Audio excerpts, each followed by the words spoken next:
Good morning, today update naman ngayon namin guys sa maglagay tayo bypass high beam Barako 3 FI. Kasi yung Barako pagka on mo ng susi, pag halimbawa i-on mo susi, automatic na under ang ano niya, ignition switch. Pagkatapos i-kick starting mo siya, gagana da agad ang ilaw, agad. Kaya ang ginawa natin guys, nagbigay tayo ng switch, accessory switch yan. High on off. Tapos dito naman na ang high and low niya. Tapos naglagay tayo guys ng high beam. High beam so guys, nga wag kasalubong. Pag mag high beam kayo, dapat nakapindot lang kayo dito. Kaya improvise naman to guys. Lagay natin improvise at saka bracket nga improvise din. Kaya guys, gusto mo pag gusto nyo, dalhin nyo lang dito sa Agape Shop. Willing kita gumawa. Bili na kayo ng push button switch. Ang ginawa natin push button switch, lagyan natin ng bracket. Kaya DIY naman to guys, yung bracket nyo lagay natin. Wala ka dito ng mabibili ng ganitong bracket. Dapat DIY ang ganitong bracket. Mayroon dyan sa mga reader. Dito natin makukuha yung bracket nito.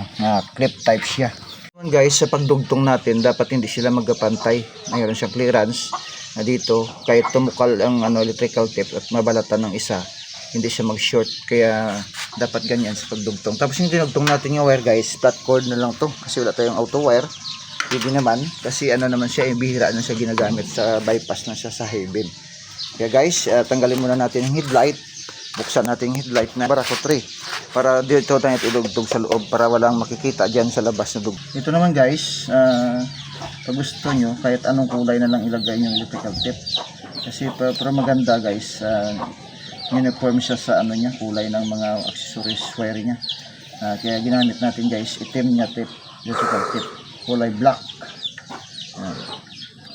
Tapos yung flat cord, di na makikita ng flat cord siya kasi balutin siya natin ng itim. Gana natin ng electrical tape.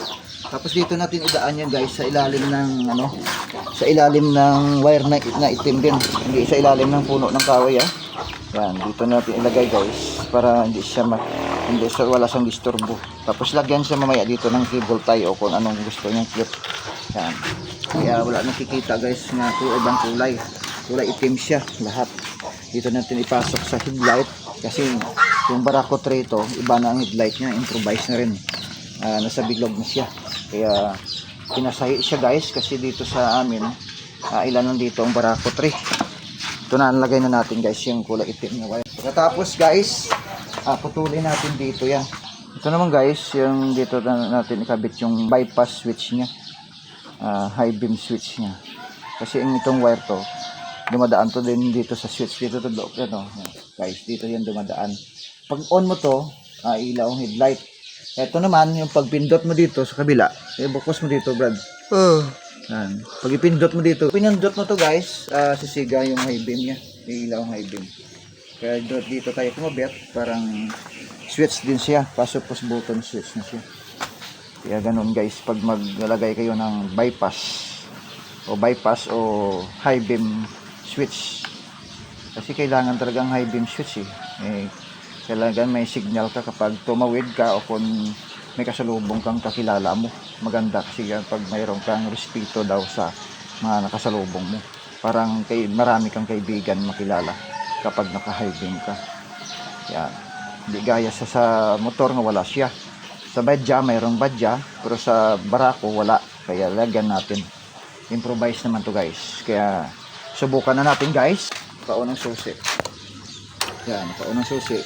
Kasi hindi nakailaw yung neutral, cambio.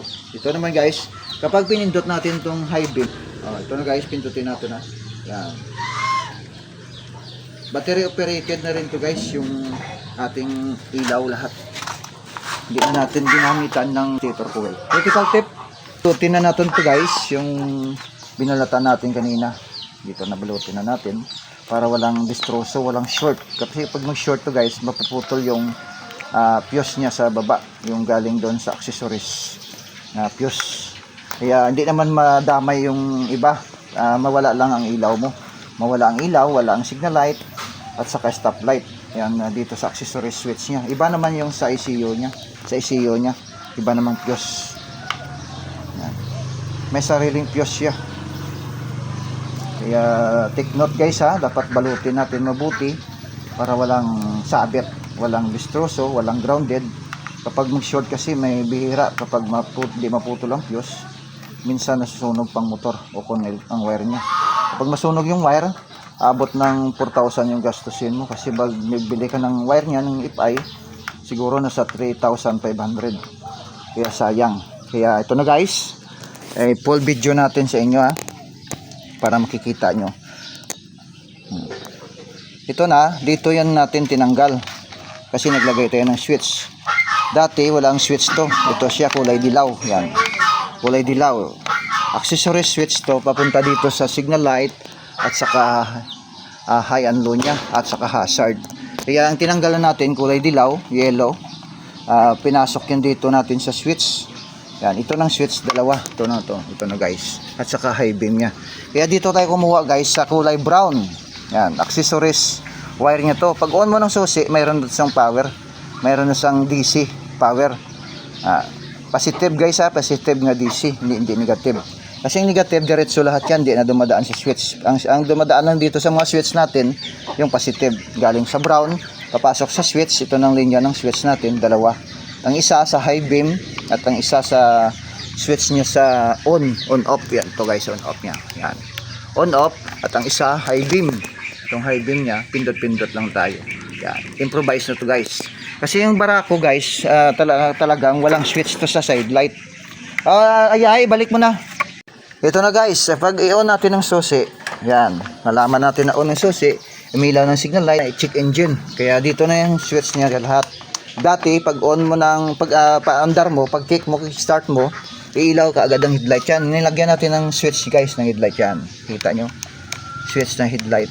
Ito para, di makita nyo talaga yan. Headlight switch. Tapos, pinutol natin to, lagyan natin ng high beam to na pinduton mo. Pag pinindot mo to guys, ilaw yan. Nakita nyo? Yan. Mayroon na siyang high beam. Yan. Maganda to guys kasi kapag tumawid kayo, nga hindi nakabukas yung ilaw nyo, nandun kayo sa gitna ng highway, dapat naka-high beam na kayo. Yan. Kaya lahat nga sikreto at saka pag-wiring namin, nakikita nyo dyan sa video namin. Panoorin nyo lang, tapusin yung video para malaman nyo. Kaya thank you.